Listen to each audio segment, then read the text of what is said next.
ذکر فإن الذکر تنفع المؤمنین وقال تعالی فی موضع آخر فاسألوا اہل الذکر ان کنتم لا تعلمون۔ صدق اللہ مولانا العظیم وصدق رسولہ النبی الامین الکریم ونحن علی ذلک لمن الشاہدین والشاکرین والحمد للہ رب العالمین۔ اصلاح عقیدہ و اعمال اور تذکرہ انبیاء علیہم السلام کی مجلس مسلسل چل رہی ہے، آپ حضرات شریک ہو رہے ہیں۔ اللہ رب العزت ہم سب کی شرکت کو قبول فرمائے اور اس عمل خیر کو اپنی بارگاہ میں شرف قبولیت عطا فرما کر سعادت دارین کا ذریعہ بنا دے، آمین یا رب العالمین، بجاہ سید المرسلین صلی اللہ علیہ وسلم۔ کل ہم نے یہ بتایا تھا کہ جب انسان مرتا ہے تو اسے جہاں تک اس کی نظر پہنچتی ہے وہاں تک فرشتے ہی فرشتے نظر آتے ہیں۔ مومن کے پاس جنت و رحمت کے فرشتے آتے ہیں، اور کافر جب مرتا تو اس کے پاس عذاب کے فرشتے آتے ہیں، جہنم کے فرشتے آتے ہیں۔ یہاں پر یہ بھی بات ذہن میں رکھنے کی ضرورت ہے کہ رحمت کے فرشتے مومن کے پاس آتے ہیں، مگر احادیث طیبہ سے یہ بھی ثابت ہے کہ جہاں تصویر ہوتی ہے وہاں رحمت کے فرشتے نہیں آتے، جہاں کتے ہوتے ہیں وہاں رحمت کے فرشتے نہیں آتے، اور جہاں پر ناجائز و حرام چیزیں رکھی ہوتی ہیں وہاں بھی رحمت کے فرشتے نہیں آتے۔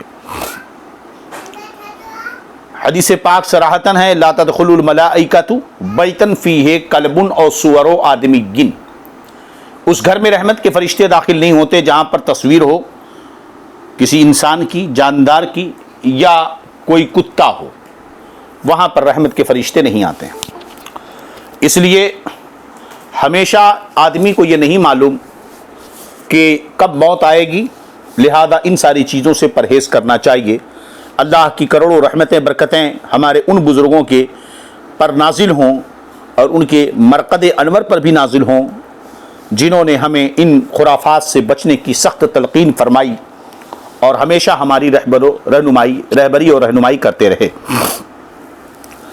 بندہ جب مر جاتا ہے یاد رہے کہ اس وقت جب موت کا وقت قریب ہوتا ہے اور بندہ فرشتوں کو دیکھ لیتا ہے، اب اگر کافر اس وقت ایمان لانا چاہے تو اب اس کا ایمان معتبر نہیں ہے۔ مرنے کے بعد بندوں کی روحیں درجات کے مطابق ہوتی ہیں، مومنین کی اسی طرح کافروں کی بھی۔ یاد رہے کہ موت کے وقت سختی ہوتی ہے، اور دوسری چیز یہ کہ روحیں ان کا تعلق ہمیشہ جسم سے قائم رہتا ہے، اور جو کچھ بھی اچھی چیزیں یا بری چیزیں جسم پر گزرتی ہیں اس کی لذتوں کا احساس روح ہر حال میں کرتی ہے، جیسے کہ زندگی کی حالت میں۔ اور یہ عقیدہ رکھنا کہ روح مرنے کے بعد جیسا آدمی دنیا میں کرم کرے گا، کام کرے گا، پھر دوبارہ اس کی روح چیٹی کی شکل میں آئے گی، کتے کی شکل میں آئے گی، یہ جو تصورات ہیں یہ کفر ہیں، اور یہ کفار و مشرکین کا عقیدہ ہے، یہ اسلامی نظریہ نہیں ہے، جسے تناسخ اور آواگمن کہتے ہیں۔ موت کے معنی کیا ہے؟ موت کے معنی روح کا جسم سے جدا ہو جانا، نہ یہ کہ روح مر جاتی ہے۔ موت کا معنی صرف اتنا ہے کہ روح جسم سے جدا ہو جاتی ہے، یہ معنی نہیں ہے کہ روح مر جاتی ہے۔ جو روح کو فنا مانے بد مذہب ہے۔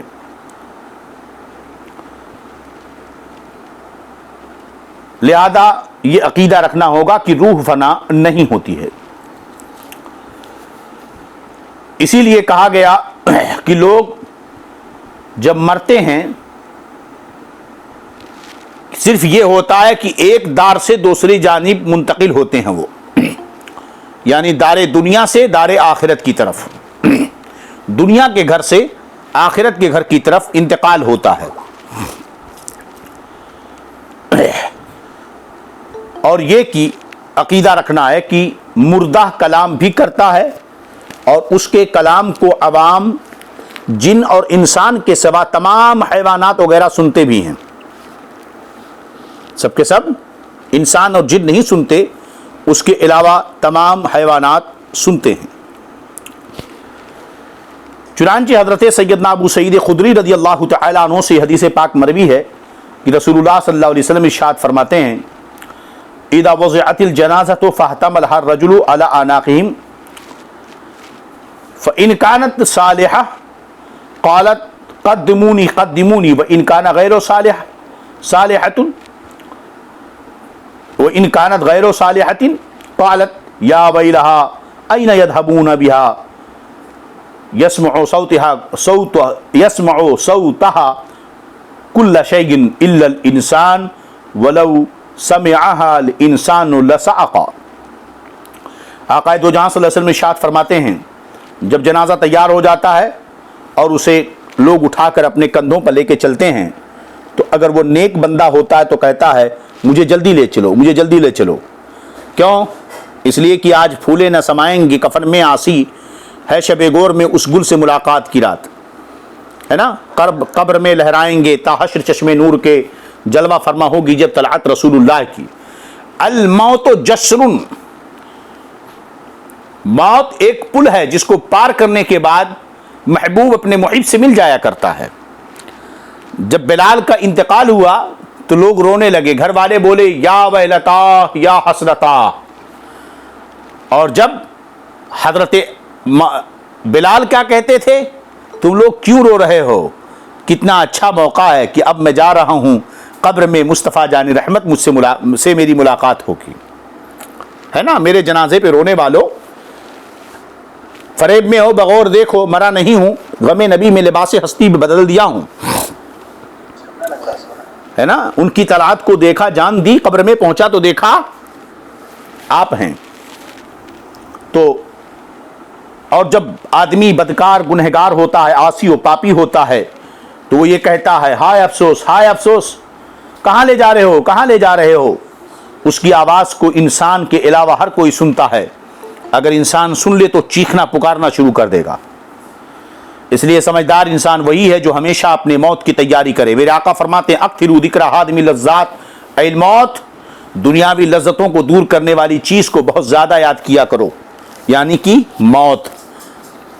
فَإِنُّ تَزَهُّدُ الدُّنْيَا وَتُذَكِّرُ الْآخِرَةَ، اس لیے کہ موت کو بندہ جب یاد کرے گا تو دنیا سے اس کے خیالات دنیا داری سے دور ہوں گے اور آخرت کی طرف اس کی رغبت زیادہ بڑھے گی۔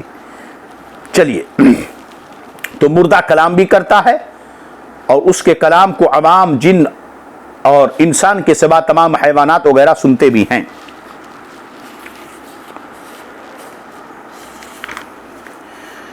جب مردہ کو قبر میں دفن کرتے ہیں اس وقت اس کو قبر دباتی ہے۔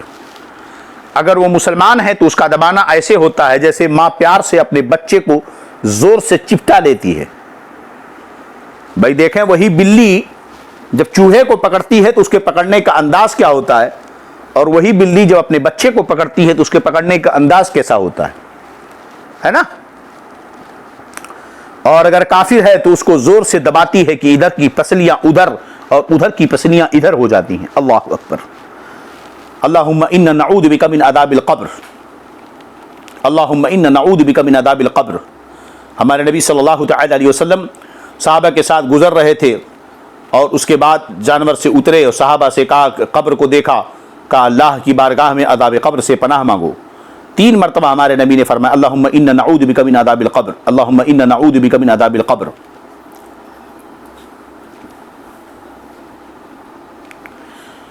تو اس تعلق سے بہت ساری حدیثیں جو ہے مروی ہیں۔ اللہ اکبر، اے اللہ ہمیں عذاب قبر سے محفوظ فرما۔ تو مومن کو تو پیار سے دباتی ہے جیسے ماں اپنے بچے کو زور سے اپنے سینے سے چمٹا لیتی ہے، لیکن کافر کو ایسا دباتی ہے کہ ادھر کی پسلیاں ادھر، ادھر کی پسلیاں ادھر ہو جاتی ہیں۔ اللہ رب العزت ہمیں عذاب قبر سے محفوظ فرمائے۔ چنانچہ یہاں تک فرمایا کہ مومن کا جو حال ہوتا ہے، حضرت انس بن مالک سے مروی ہے، انہوں نے کہا اما الکافر والمنافق فیقال له ما كنت تقول في هذا الرجل، ہے نا، اس کے بعد جب وہ سوال و جواب آگے آئے گا اس کو اس طرح دباتی ہے۔ ایک روایت میں اذا دفن العبد الفاجر اب الکافر قال له القبر مرحبا لا مرحبا ولا اهلا اما ان كنت لابغض من يمشي على ظهري الي فاذا وليتك اليوم وصرت الي فاستري صنيعي بك قال فيلتئم عليه حتى يلتقي عليه وتختلف اضلاعه۔ اللہ اکبر۔ قال رسول اللہ صلی اللہ علیہ وسلم بأصابه فادخل بعضها في جوف بعض۔ جب کافر منافق قبر میں جاتا ہے نا تو قبر اسے کہتی ہے کوئی مبارکبادی نہیں تیرے آنے کی، کوئی استقبال نہیں تیرا، تو میرے اوپر جس طرح چلتا تھا نا آج تو آیا ہے، پھر اسے دبائے گی ایسے کی پسلیاں ادھر کی ادھر۔ سرکار صلی اللہ علیہ وسلم اپنے انگلیوں کے پنجوں کو دوسرے انگلیوں کے پنجوں سے یوں ملا کر بتاتے ہیں، ادھر سے ادھر اس کی پسلیاں ہو جاتی ہیں۔ اللہ اکبر۔ جب دفن کرنے والے دفن کر کے وہاں سے چلے جاتے ہیں، وہ ان کے جوتوں کی آواز کو سنتا ہے، جیسا کہ ہم نے اس سے پہلے یہ حدیث آپ کو سنائی تھی۔ کیا تھی حدیث؟ ان العبد اذا وضع في قبري وتولى عنه اصحابه وانه ليسمع قرع نعالهم۔ صحیح بخاری شریف کی حدیث پاک ہے، صاحب مشکات نے اسے نقل فرمایا کہ سرکار دو جہاں صلی اللہ علیہ وسلم ارشاد فرماتے ہیں کہ جب بندے کو قبر میں رکھ دیا جاتا ہے اور دفن کرنے والے واپس ہو جاتے ہیں، انه ليسمع قرع نعالهم، تو وہ مردہ دفن کر کے جانے والوں کے جوتوں کی آواز کو سنتا ہے۔ بولو، سننے والے مردے کی سننے کی طاقت زیادہ ہے یا زندوں کی سننے کی طاقت زیادہ ہے؟ منو مٹی نیچے وہ اوپر چلنے والوں کی آوازوں کے جوتوں کی آواز کو سنتا ہے اور وہاں سے چیختا ہے ہائے افسوس، کہاں مجھے چھوڑ کے جا رہے ہو، کہاں مجھے چھوڑ کے جا رہے ہو۔ اوپر والے اس کی چیخو پکار نہیں سنتے مگر وہ اندر ان کے جوتوں کی آواز کو سنتا ہے۔ اس وقت اس کے پاس دو فرشتے اپنے دانتوں سے زمین چیرتے ہوئے آتے ہیں، دانتوں سے زمین کو چیرتے ہوئے آتے ہیں۔ ان کی شکلیں نہایت ڈراؤنی اور ہیبت ناک ہوتی ہے، یعنی ڈراؤنی دیکھ کر کے دل کلیجہ دہل جائے، کانپنے لگے آدمی۔ ان کے بدن کا رنگ سیاہ کالا اور آنکھیں سیاہ نیلی، اللہ اکبر، اور دیکھ کے برابر شولہ زن ہانڈی بڑا والا ڈیگ ہوتا اسی کی طرح ایک دم بالکل آنکھ اس میں اگلتی ہے، ایسے آنکھوں سے آگ کے انگارے نکلیں گے۔ ان کی مہیب یعنی ڈراونی، ان کے ڈراونے بال سر سے پاؤں تک، ان کے دانت کئی ہاتھ کے جن سے زمین چیرتے ہوئے آئیں گے، اللہ اکبر اللہ اکبر۔ ان میں ایک کو منکر اور دوسرے کو نکیر کہتے ہیں، ایک کو منکر دوسرے کو نکیر کہتے ہیں، جیسے کہ ترمذی شریف کی حدیث پاک میں ہے یقال لأحدهما المنکر والآخر النکیر۔ یہ بات یاد رکھے کہ یہ ساری چیزیں حدیث سے ثابت ہیں۔ اب چونکہ وقت زیادہ ہوگا اس لیے میں ایک ایک ٹکڑے کو حدیث سے ذکر نہیں کر رہا ہوں۔ مردے کو جھجوڑتے اور جھڑک کر اٹھاتے اور نہایت سختی کے ساتھ کرخت آواز میں سوال کرتے ہیں، کرخت یعنی سخت آواز میں سوال کرتے ہیں، اٹھا کر بٹھائیں گے اور اس کے بعد اس سے سخت انداز میں، کوئی پیار و محبت سے نہیں، بڑے سخت انداز میں اسے سوال کریں گے۔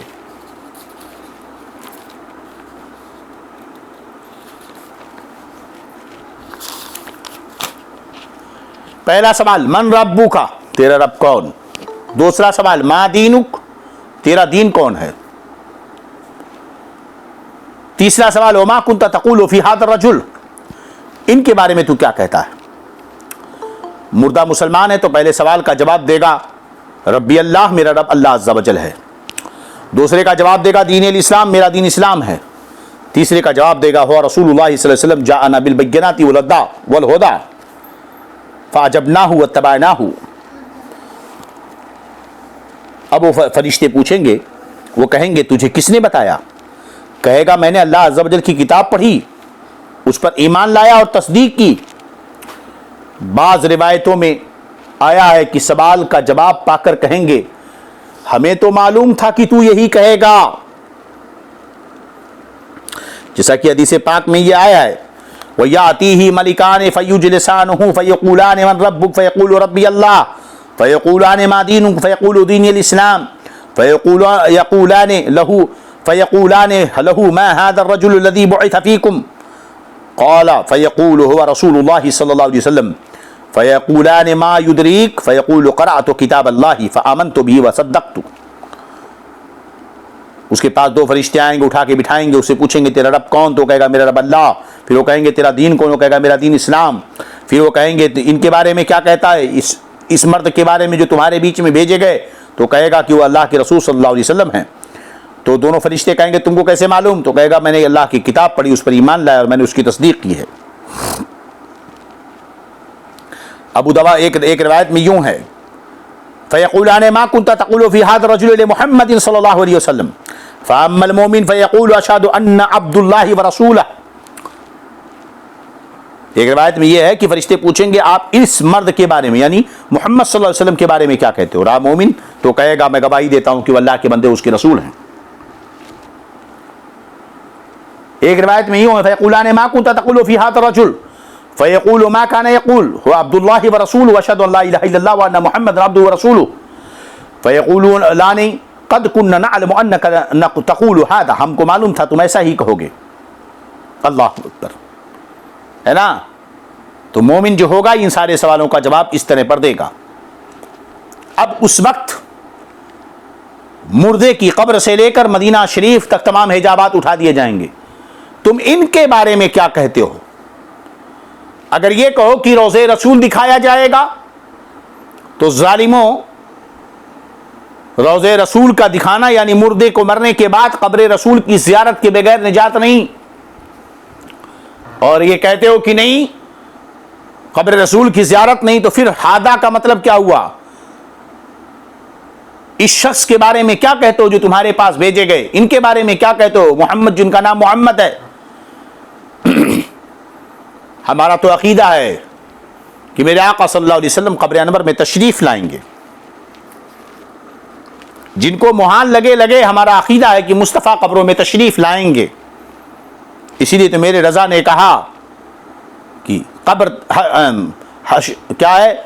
تاحشر چشم نور کے، قبر میں لہرائیں گے تاحشر چشم نور کے، جلوہ فرما ہوگی جب طلعت رسول اللہ کی، ہے نا؟ علامہ آسی یہی تو فرماتے ہیں کہ آج پھولے نہ سمائیں گے کفن میں آسی، ہے شب گور میں اس گل سے ملاقات کی رات. اگر قبر میں رسول اللہ صلی اللہ علیہ وسلم کی زیارت میسر نہیں ہوتی تو مجھے بتاؤ بلال مسکرا کیوں رہے تھے؟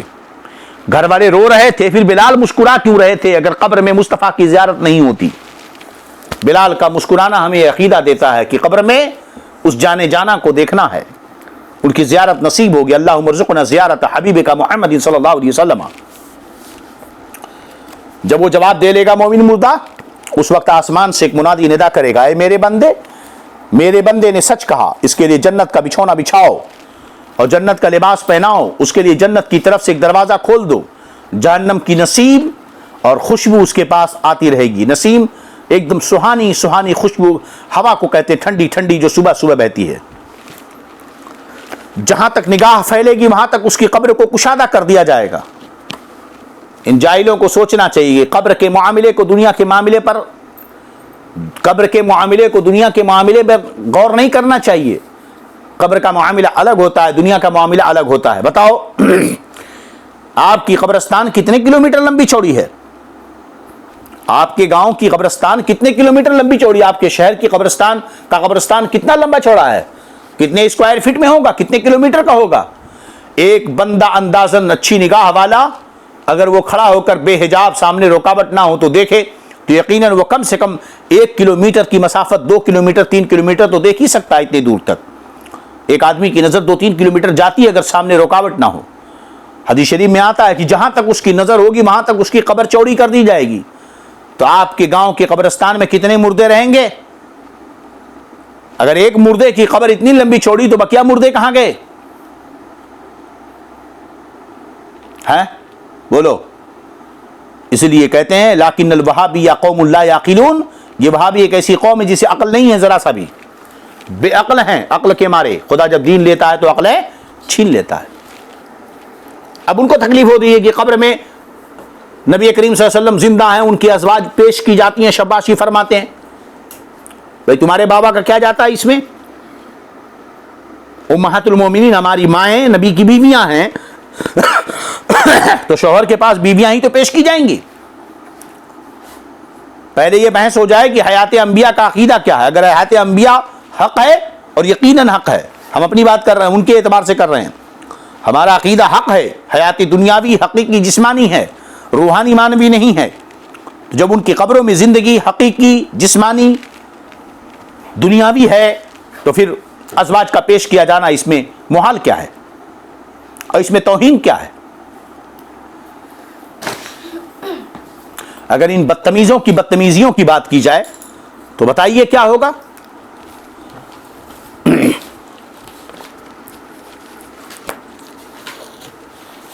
خیر، جہاں تک اس کی نظر پہنچے گی ہے نا، اس کی نگاہ پھیلے گی، وہاں تک اس کی قبر کو کشادہ کر کی جائے اور اسے کہا جائے گا تو سو جا جیسے دولہا سوتا ہے، نم کا نومت العروس، سو جا جیسے دولہا سوتا ہے، سو جا جیسے دولہا سوتا ہے. یہ حدیث پاک ہے. فَيُنَادِي مُنَادٍ فِي السَّمَاءِ أَنْ صَدَقَ عَبْدِي فَافْرَشُوهُ مِنَ الْجَنَّةِ وَالْبَسُوهُ مِنَ الْجَنَّةِ وَافْتَحُوا لَهُ بَابًا إِلَى الْجَنَّةِ.